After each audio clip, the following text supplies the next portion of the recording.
この前のドスコイ。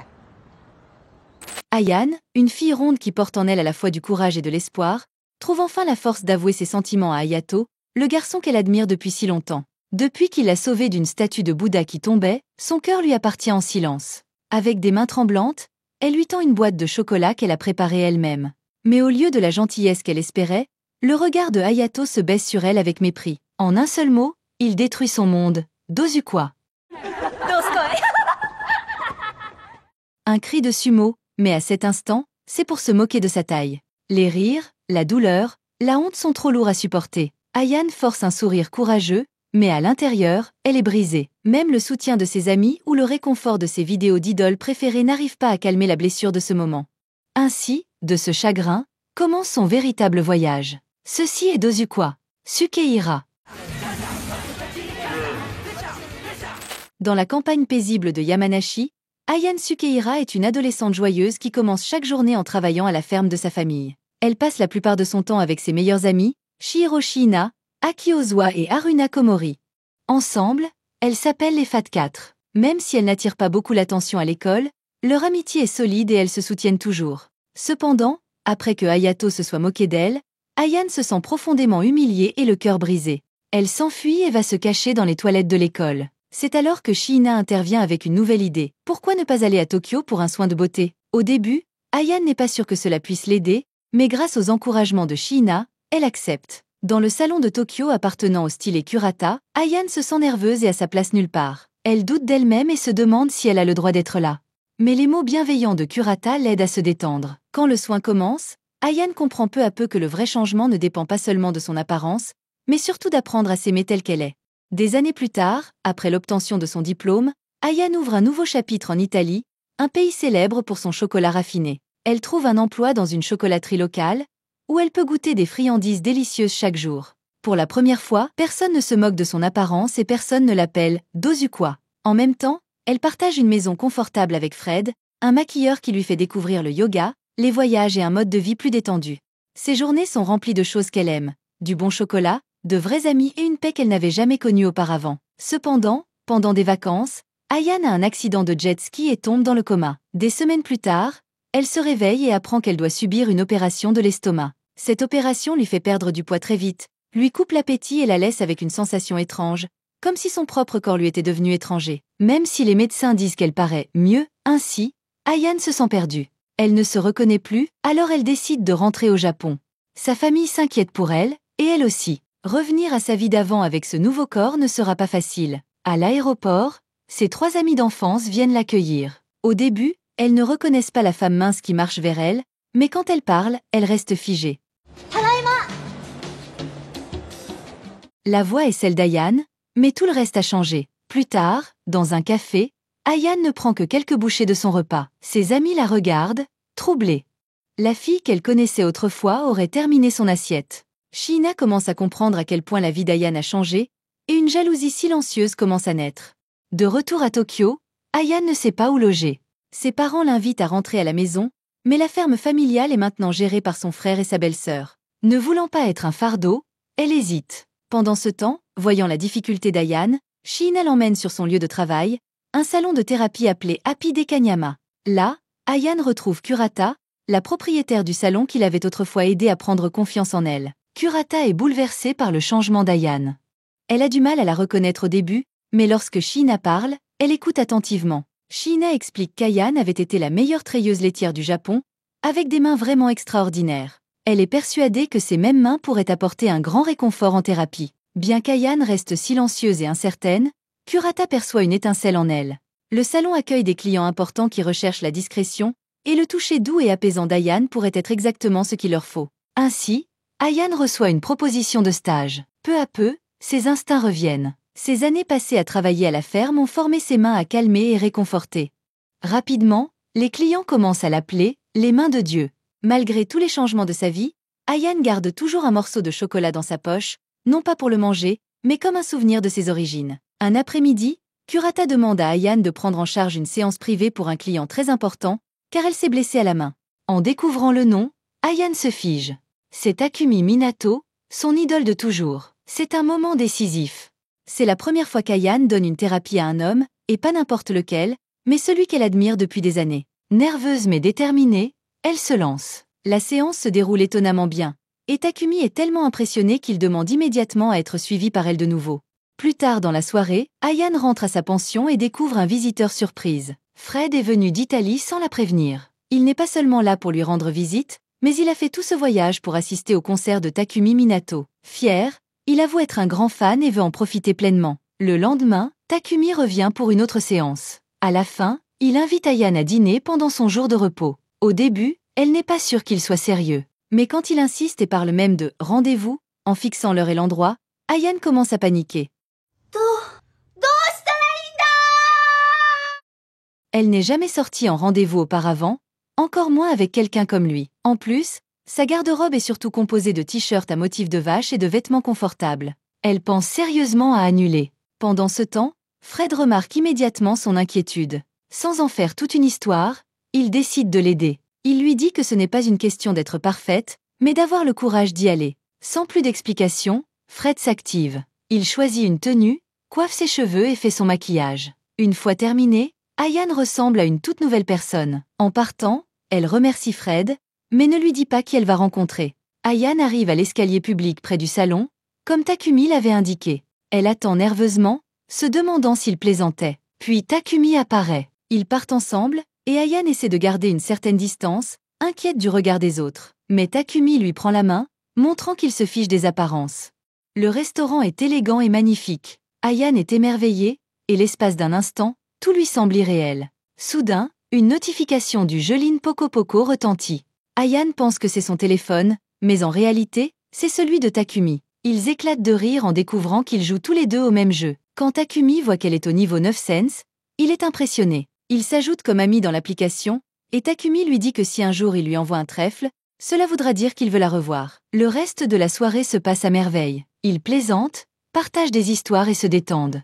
Pour la première fois, Ayane n'est pas seulement une fan ou une étrangère, elle est simplement elle-même, et elle se sent vraiment vue. Après le dîner, Ayane reste incertaine. Elle se demande pourquoi quelqu'un comme Takumi inviterait quelqu'un comme elle. Mais Takumi l'arrête, lui disant de ne pas douter d'elle. Pour lui, leur rencontre n'était pas un hasard, mais quelque chose de précieux. Ce soir-là, Ayane rentre à sa pension avec un sourire discret, encore plongée dans les souvenirs du dîner. Elle repense à la façon dont Takumi l'a regardée et à ses paroles. Fred l'observe attentivement. Il ne pose pas de questions, mais il voit bien que quelque chose a changé. Ayane semble plus légère et plus heureuse.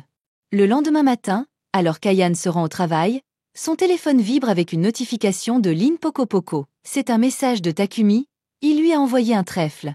Comme il l'avait promis, c'est sa façon de lui dire qu'il veut la revoir. Le visage d'Ayane s'illumine, et elle marche vers le salon d'un pas plus léger, le cœur rempli d'excitation.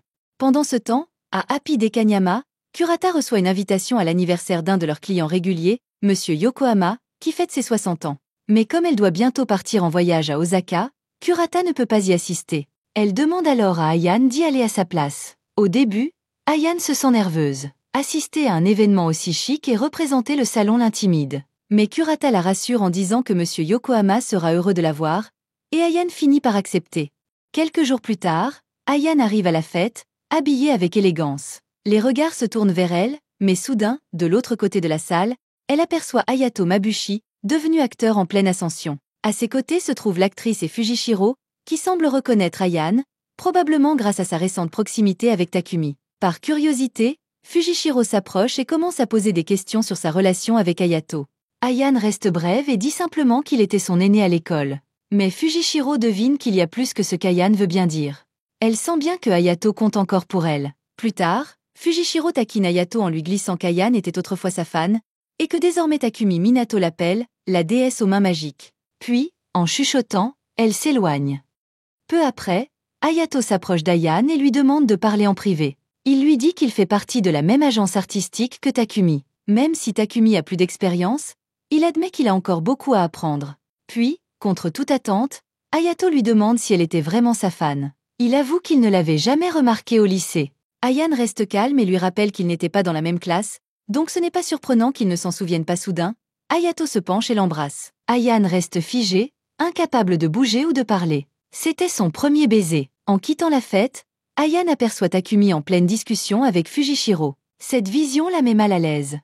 Peu après, Mademoiselle Aeso s'approche et commente négligemment que Takumi et Fujishiro forment un beau couple. Puis elle avertit Ayane de faire attention et de ne pas s'approcher trop près. Selon elle, Takumi a déjà un passé compliqué avec les femmes et un charme capable de tromper facilement. Plus tard dans la soirée, alors qu'Ayane s'apprête à partir, Monsieur Yokohama lui propose de la raccompagner. Hésitante, elle accepte. Dans l'ascenseur, elle lui tend poliment un cadeau, mais Monsieur Yokohama commence à avoir un comportement déplacé. Avant que la situation n'aille plus loin, sa femme, Madame Motoko, surgit. Soupçonneuse depuis longtemps, elle surprend enfin son mari en faute. Le lendemain, Ayane arrive au travail le moral bas. Les rumeurs disent que Takumi aurait déjà une petite amie, et cela l'inquiète profondément. Puis Hayato arrive, annonçant que Takumi ne viendra pas à la séance et qu'il le remplacera. Il avoue qu'il aime Ayane et tente encore de l'embrasser. Mais avant qu'il n'y parvienne, Takumi entre dans la pièce, surprenant tout le monde. Hayato se justifie rapidement en disant que Mademoiselle Aeso lui avait affirmé que Takumi était trop occupé et qu'il voulait seulement aider. Takumi va droit au but. Il déclare que sa relation avec Fujishiro est terminée. Il est venu être honnête avec Ayane et tout lui expliquer. Pendant ce temps, Hayato et Fujishiro ont une conversation privée au téléphone, tous deux inquiets de voir Takumi et Ayane se rapprocher. Quelques jours plus tard, Takumi invite Ayane au même restaurant où ils avaient eu leur premier dîner. Il s'excuse d'avoir caché son passé avec Fujishiro, mais Ayane ne pardonne pas si facilement. Elle lui dit qu'il ne la connaît pas vraiment, qu'elle n'est pas cette version parfaite qu'il imagine. Soudain, Fujishiro interrompt la conversation, appelant Ayane par son ancien surnom, Dozuka Sukehira, et montrant une photo d'elle avant sa transformation. Takumi est choqué. La femme de la photo ne ressemble en rien à l'Ayane assise devant lui. Ayane ne cache rien. Elle avoue à quel point sa vie a changé après sa perte de poids, comment elle s'était enfermée dans sa chambre à jouer toute la journée, en se sentant inutile. Sans un mot de plus, elle s'en va. Takumi essaie de la suivre, mais il est trop tard. Les paparazzi les repèrent et se précipitent, transformant ce moment intime en scandale médiatique. Cette nuit-là, Ayane s'effondre en larmes, seule dans sa chambre. Le lendemain matin, deux adolescentes l'arrêtent dans la rue et l'accusent d'être responsable de la rupture entre Takumi et Fujishiro. Quand elle arrive au salon, des journalistes l'attendent déjà, lui tendant des micros et exigeant des réponses sur sa vie privée. À l'intérieur, alors qu'elle essaie de travailler, Ayane regarde une conférence de presse en direct. Fujishiro déclare devant les médias que la femme vue avec Takumi et Ayane n'était qu'une amie, et qu'elle était elle-même présente ce soir-là. Mais la vérité éclate vite. La femme sur la photo n'était pas Fujishiro, mais la petite amie de Hayato. Aussitôt, le public commence à douter de tout. Peu après, Hayato arrive et révèle que Monsieur Yokohama avait orchestré tout le scandale. Pour arranger les choses, il propose une couverture. Ayane devrait prétendre être sa petite amie afin de protéger la réputation de Takumi, surtout avec ses grands projets à venir. Mais Hayato ne cherche pas seulement à sauver les apparences. Il dit vouloir que leur histoire devienne réelle et demande à Ayane de tout laisser derrière elle pour retourner avec lui à Yamanashi. En chemin, ils s'arrêtèrent dans un hôtel. C'est là que Hayato changea soudainement. Son comportement franchit une limite qui choqua Ayane. Elle le repoussa et exigea une explication, montrant clairement qu'elle n'était pas une fille à prendre à la légère. Dans la chambre d'hôtel, Hayato avoua que Fujishiro lui avait parlé du passé d'Ayane. Il comprit alors qu'Ayane avait eu un faible pour lui, même s'il ne l'avait jamais remarqué à l'époque. Il reconnut aussi que le surnom Dozuka, qui paraissait autrefois une plaisanterie, sonnait maintenant comme une cruauté. Enfin, Ayane prit la parole. Elle raconta combien elle l'avait admiré depuis qu'il l'avait sauvée de cet accident, et comment elle avait mis tout son cœur à préparer des chocolats de la Saint-Valentin spécialement pour lui. Mais Hayato lui rappela que c'était lui le premier à l'avoir appelé Dozuka. Il ajouta qu'il recevait tellement de chocolats à l'école qu'il ne pouvait pas se souvenir de toutes les filles, surtout de celles qui ne l'intéressaient pas. Puis il révéla son véritable plan, éloigner Takumi d'Ayane. Il espérait que Takumi se remettrait avec Fujishiro, afin qu'il puisse garder Ayane pour lui seul.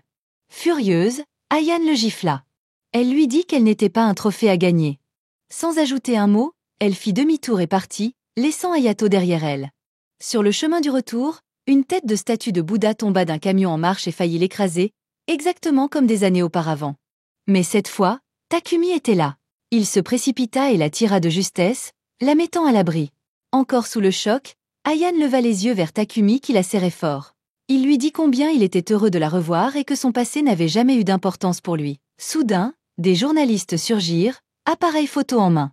Mais avant que la situation n'échappe au contrôle, les amis d'Ayane arrivèrent en voiture et les emmenèrent. Ils se rendirent directement à la ferme Sukehira, où la famille d'Ayane les accueillit chaleureusement. À la ferme, tout retrouva peu à peu son calme. Entourée de ceux qui l'aimaient, Ayane commença à se sentir apaisée. Le lien entre elle et ses amis se remit doucement à guérir. Plus tard, en regardant la télévision, une conférence de presse en direct apparut. Fujishiro présenta ses excuses à toutes les personnes concernées, y compris aux fans de Takumi. Elle le remercia pour son soutien dans sa carrière et expliqua qu'elle était restée proche de lui seulement pour l'aider dans les moments difficiles. Après la diffusion, Takumi quitta discrètement la ferme. Quelques jours plus tard, il retrouva Ayane dans le même restaurant où ils avaient partagé un dîner spécial. Là, Ayane avoua honnêtement qu'elle admirait le courage de Fujishiro, mais reconnut qu'elle n'était pas encore aussi forte. Elle expliqua qu'elle travaillait dur pour grandir et devenir plus solide avant de révéler ses vrais sentiments à Takumi. Ayane promit que, quand le moment serait venu et qu'elle se sentirait prête, elle viendrait le chercher pour lui avouer son amour. Takumi l'écouta avec un doux sourire, acceptant d'attendre, mais lui demanda doucement de ne pas le faire attendre trop longtemps. Fin. Et la morale de l'histoire, c'est « Ne laisse pas un cri de sumo ou une statue de Bouddha te gâcher la journée, parce qu'au bout du compte, tu brilleras, tu trouveras le yoga, tu croqueras ton chocolat comme un chef, et tu laisseras les rageux derrière toi. »